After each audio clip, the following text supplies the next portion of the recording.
Tony Robbins es uno de los mayores gurús de desarrollo personal. Es una de las personas que mejor motiva en todo el mundo. Recientemente me he visto una entrevista y he sacado 7 enseñanzas que perfectamente se podrían aplicar en la oposición. Y yo, que ya sabéis que tengo sitiado el cerebro y todo lo veo en visión, cómo pueden los opositores y opositoras que me escuchan hacerlo mejor, te traigo las 7 enseñanzas que creo que son muy buenas. Si te aporta este tipo de de vídeos, agradezco mucho esa manita arriba, me motiva a ver que estás al otro lado de la pantalla. Y en primer lugar, la primera enseñanza, y creo que me parece clave, y creo que de alguna forma yo la digo con otras palabras, es que la autoestima se gana, no sale de la nada. Es decir, tu autoestima o tu principio de autoeficacia o incluso la motivación no sale de la nada, no se construye desde cero, se construye con evidencias. Entonces, muchas veces nosotros nos sentimos incompetentes y cuando nos sentimos incompetentes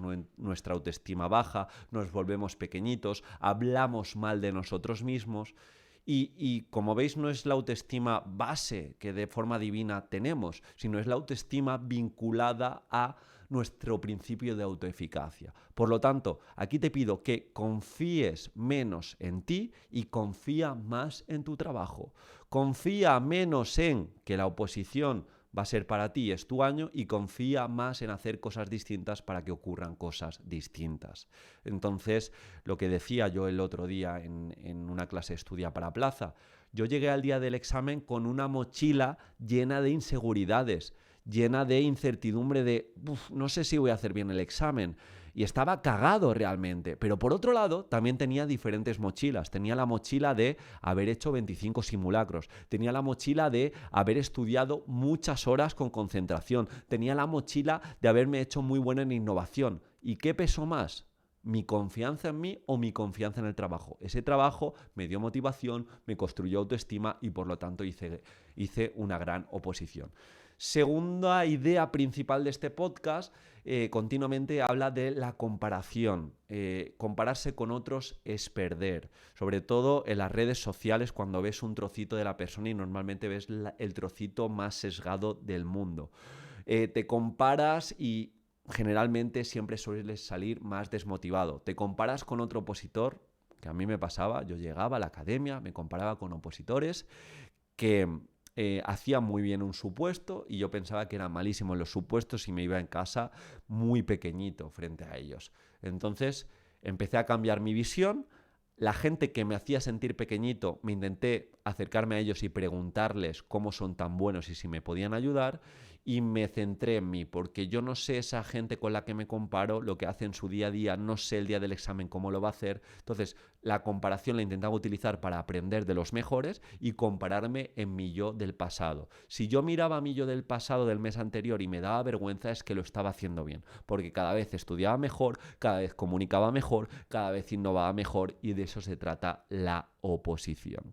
Luego también dentro del podcast se habla mucho de la gratitud, se habla mucho de encontrar un equilibrio entre ambición y gratitud. Yo creo que esto en la oposición lo podemos aterrizar en que debemos ser agradecidos, que independientemente de que la oposición sea dura, es algo que hemos escogido y es un camino que realmente es bueno y positivo porque nos puede cambiar la vida para siempre y va a merecer mucho la pena esa energía que estamos poniendo en cada sesión de estudio. Y por otro lado, la ambición, que tenemos que ser ambiciosos, pero no ambiciosos en lo quiero todo y quiero pisar a mis competidores o quiero a toda costa trabajar, no. Ambición en el sentido de nuevo, no ser demasiado duro con nosotros mismos, sino ser demasiado duros si no avanzamos, si cada vez no somos mejores. Ambición en que una preparación de oposiciones nos convierta en distintas habilidades. Yo creo que esa es la clave. Si en una oposición tú has mejorado como estudiante, has mejorado a nivel de concentración, has mejorado como comunicador, has mejorado en metodologías activas, has enseñado mejor y te has vuelto mejor docente, has ganado. Y de manera irónica verás que como efecto secundario sacarás más nota y estarás más cerca de tu plaza. Por otro lado, y esto creo que es de los mejores consejos, habla del enfoque. Sin enfoque, sin concentración, sin atención sostenida, es imposible conseguir nada que merezca la pena en tu vida. Así que si no eres capaz de estar concentrado 1, 2, 3 e incluso 4 horas cada día para acercarte a tu objetivo, te tengo que decir que te tienes que replantear tu método y tus prioridades. Tienes que aprender a concentrarte porque va a haber muchos opositores zombies que se distraigan continuamente. Esos no son competencia, pero tú, opositor, opositora, que buscas la excelencia, necesitas enfoque. El concepto que hablo mucho de foco asesino. Quiero opositar el menor tiempo posible, por eso intento tener amor propio y tomarme cada sesión de estudio de una forma muy en serio. Así que concéntrate porque verás que esa concentración te lleva a mejores ideas, te lleva a profundizar mejor en los temas y te lleva a sonar mucho más auténtico. Y esta es la clave. Luego nos habla también de transformar el dolor en el propósito. Nos habla de cómo las experiencias difíciles las podemos coger a modo de me rindo y se acaba la oposición o a modo de momento perfecto para forjar una mayor fuerza, una mayor empatía y una mayor motivación. Os lo he contado en otras ocasiones, yo estaba muy cerca de la oposición, me derrumbé porque hice un simulacro y me salió muy mal y yo podría haber rendido. ¿Qué pasa? Haberme rendido. ¿Qué pasa? Si me rindo, pierdo. Si no te rindes, es imposible que pierdas.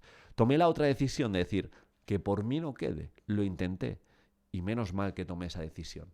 En un momento de dolor máximo que cualquier persona lo hubiera dejado o se hubiera desmotivado mucho, yo actué y dije, por mí no queda, voy a subir la frecuencia de lo que me voy a encontrar el día del examen. Mi propósito era muy grande, el demostrarme a mí mismo y demostrarme a mi familia que podía tener un trabajo que me hiciese sentir bien y creo que esto marcó la diferencia. Otro concepto que para mí es una pepita de oro, el entorno y los hábitos amplifican el éxito. Nos habla de rodearnos de personas y ambientes que estimulen tu crecimiento. No hace falta que te rodees de 50 opositores. Con 2 o 3 opositores que vayan en serio, te van a ayudar y te van a sustentar a que consigas tu camino de la forma más rápida posible. Dentro de mi preparación de oposiciones, quizá el 70% de gente que se acercó a mí, hablo de opositores, fueron vampiros polilleros, fueron personas que me dejaron peor de lo que estaba antes de conocerlos. Entonces, yo me podría haber centrado y haber bailado continuamente en el drama y en la tristeza, pero decidí buscar soluciones y poner el foco en los 2 o 3 opositores que me ayudaban, en los 2 o 3 opositores que iban en serio, y eso me sustentó a hacer una gran oposición. Y por otro lado, los hábitos. Ya sabes que tú eres los hábitos, simplemente. Si tú tienes buenos hábitos de aquí al examen, es posible que llegue el día que te toque desarrollar el examen y lo hagas con facilidad, te toque exponer y lo hagas con naturalidad. Sin embargo, si tienes hábitos en los que pospones continuamente, en los que no te concentras, en los que eliges el camino fácil más veces que el difícil, el día del examen será difícil y por lo tanto no lo conseguirás. Y de nuevo, hay diferentes reflexiones que me gustan. Habla mucho de buscar la validación externa, que por pura nos dejamos llevar por las redes sociales y pensamos que la vida real nos tienen que todo el mundo aplaudir o decir que bien lo haces. La oposición ya habéis visto que no funciona así. También habla mucho del pasado, cosas que también digo continuamente. El pasado no define tu futuro. Puedes usar las experiencias pasadas como combustibles para transformar tu vida y también observando y siendo muy consciente de lo que haya pasado no tiene por qué volver a pasar, a no ser que haga lo mismo. No, es que se me da mal comunicar e hice la exposición y me quedé en blanco. Se lo preguntaba a una chica dentro de Estudia para Plaza y le decía, ¿pero cuántas veces expusiste? Y me dice 2. Digo, claro, es que tuviste un año difícil de oposición. Pero es que también expusiste 2 veces solo. Dejaste al azar mucho porcentaje de oposición. Así que, por favor. Y también nos habla de la importancia de dentro de una oposición, no, pero dentro de la vida, de celebrar cada paso, de reconocer los logros, de tener autocompasión con nosotros mismos. Así que dentro de la oposición, yo esto lo traduzco en que tiene que haber momentos para vivir. No puedes dejar de vivir. Así que espero que te haya aportado, espero que estés pasando una buena época, que estés opositando con sentido. Si quieres recibir consejo diario, 3-4 minutos en tu correo cada día, apúntate de manera gratuita, lo recibes a las 3 al mediodía. Intento cada día escribir sobre programación, sobre innovación, sobre evaluación, sobre exposición, sobre lo que voy aprendiendo en definitiva. Así que si quieres esos aprendizajes extra, apúntate, es gratuito y lo recibes. Y dicho esto, nos vemos mañana. Un abrazo.